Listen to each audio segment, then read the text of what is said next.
Alright guys, what is up? Good morning. Today I'm going to show you how we installed this beautiful tile in the entryway and the laundry room here at the flip house. So stick around if you want to see the whole process, and sorry for the messy hair, I had a hat on today. But yeah, let's go ahead and get right into it.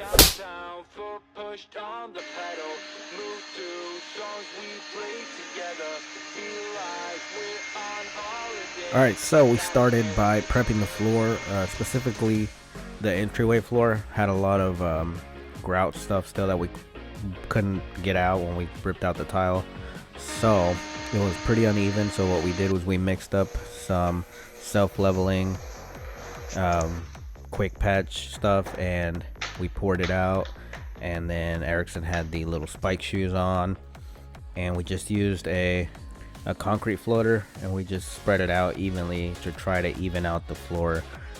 It wasn't too much that it needed, it was level, it was just had a lot of little areas where the old grout was still kind of prevalent. So we smoothed it out, let it dry overnight, and then this is what it looked like the next day after drying, giving us the perfect, floor to start with. Next we went ahead and marked the trim piece. That's going to be the transition piece. I also marked the door frame in the middle on both sides so that I knew where the middle was at. And then we took it over to the tile saw and cut it.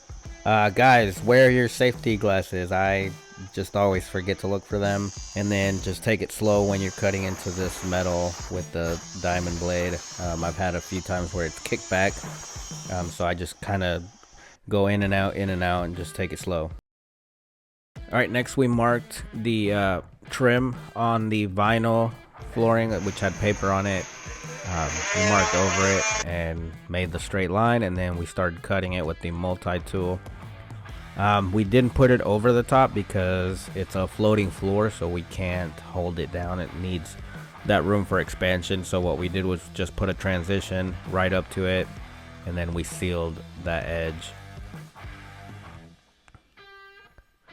And it's vinyl, luxury vinyl plank, so it's pretty easy to cut. It just slowly to make sure we followed the straight line.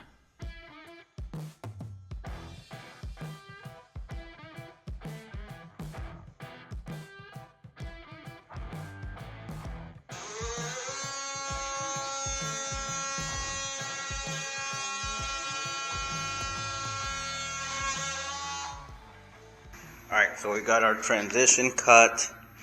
We cut the other flooring and it's straight. And so we are going to put this in with mortar. So we're just going to have it here ready. We're going to start mixing mortar and laying the first 2 rows here. And then after, we will fix that on, and we're doing all the cuts tomorrow. So we're going to let that dry overnight and then come back and do the cuts. Alright, before we tackle the rest of this tile install video, I want to thank Cottage for supporting today's video. If you're looking to expand your home or build a stylish ADU on the West Coast, Cottage is your one-stop solution for additions and ADUs. They'll connect you with architects, engineers, contractors to design and build exactly what you need, on time and within budget. Whether it's for family space, rental income, or a home office, Cottage makes the process smooth and stress-free. Click my link down below to explore Cottage and start your project today. Let's get back to the video.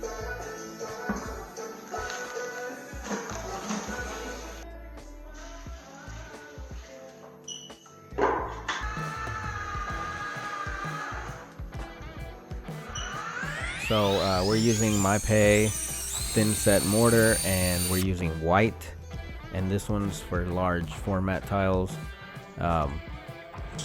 Yeah, usually when I'm gonna grout something really light like white, I use a white mortar.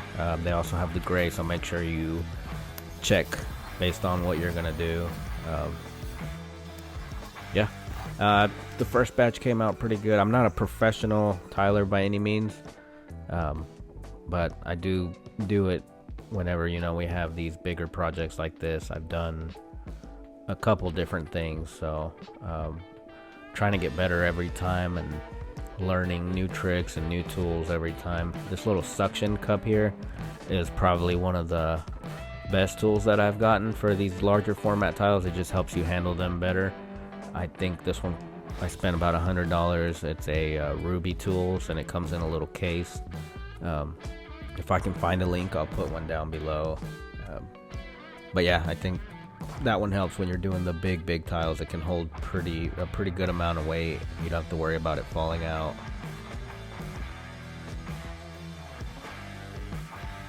Yeah, and so we did lay out the laser line, and then we also, the day before, kind of laid out some tiles to see the pattern, because it does have a pattern with this tile. So just, if whatever tile you get, be aware if it does or doesn't have a pattern, and maybe lay it out before you start actually laying the mortar down.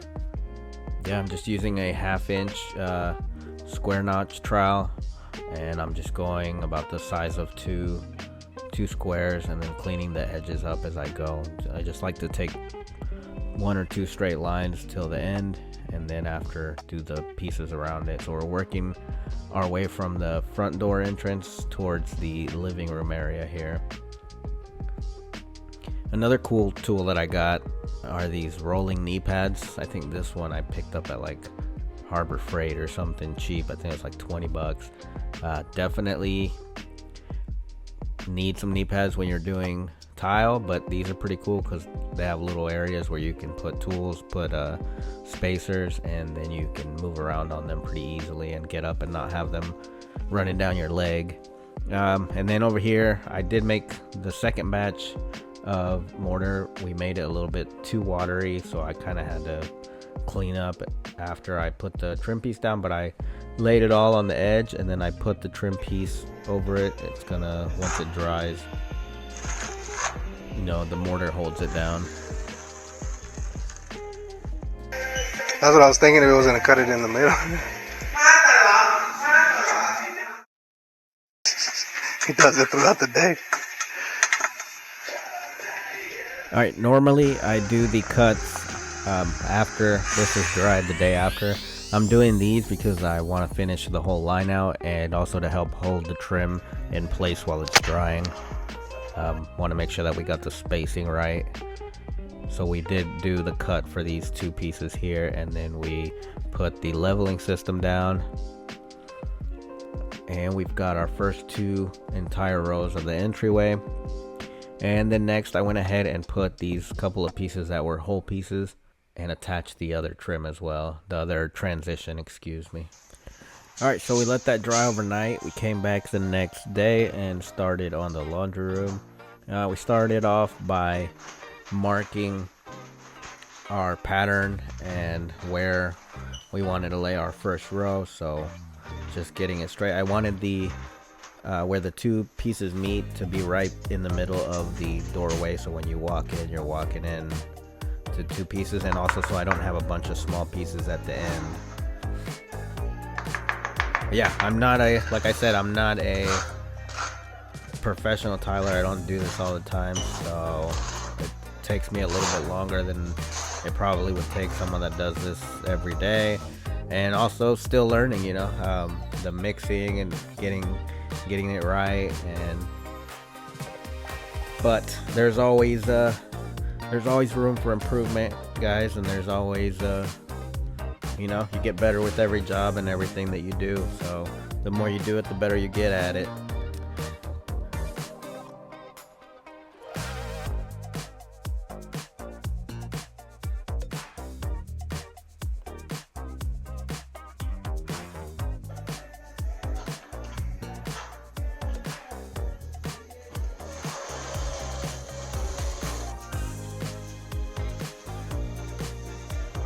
Yeah, and even Junior, we had Junior learning how to put in tile.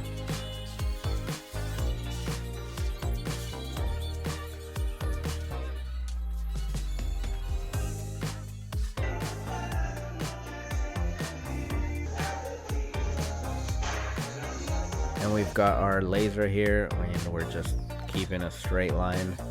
And the leveling system. This is a leveling system by Ruby, which I like. This is like the 3rd time that I use it, and it's been great.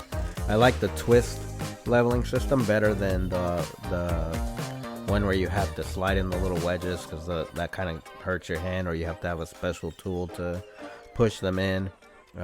We've used that one before, and I just prefer this one.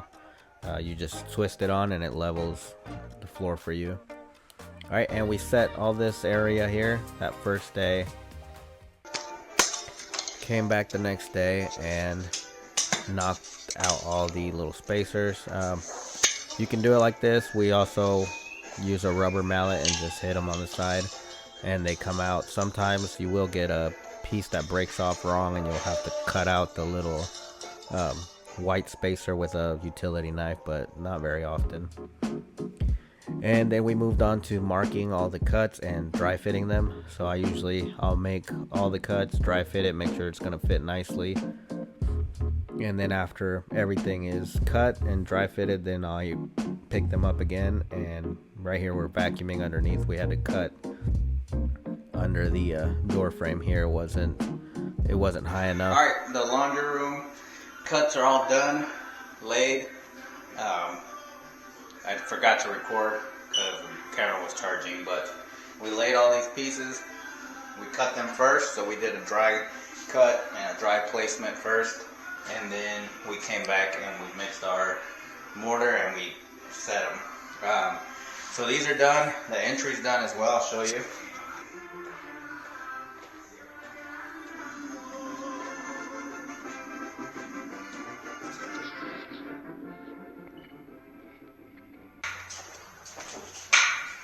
Alright, these are ready for grout. So we've got our grout here.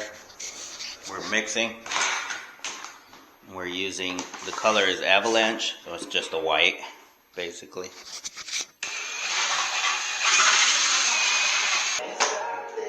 Alright, got it mixed up.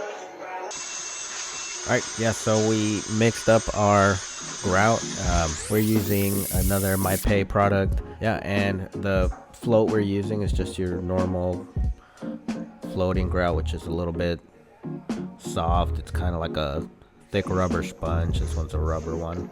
And we're using unsanded because we did 1/16 spacers, so nothing too big. And grouting is pretty easy. Just gets your wrist tired, but it's relaxing and it's kind of satisfying to fill in all the little gaps.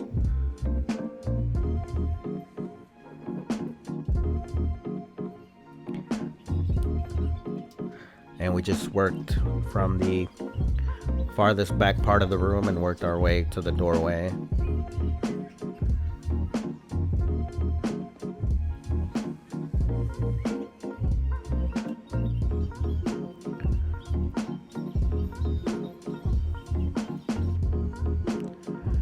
Alright, and after that set for about 10-15 minutes, and we came back with the sponge and did the first clean. We had to do several cleans to get it completely clean, but I'll just show you the first one so I don't bore you. But yeah, just clean it. Actually, this is the second clean, I believe, here, and we did it several times. Alright, and then next we moved on to the entryway. We already had the grout going, so we went ahead and did both of these areas at the same time.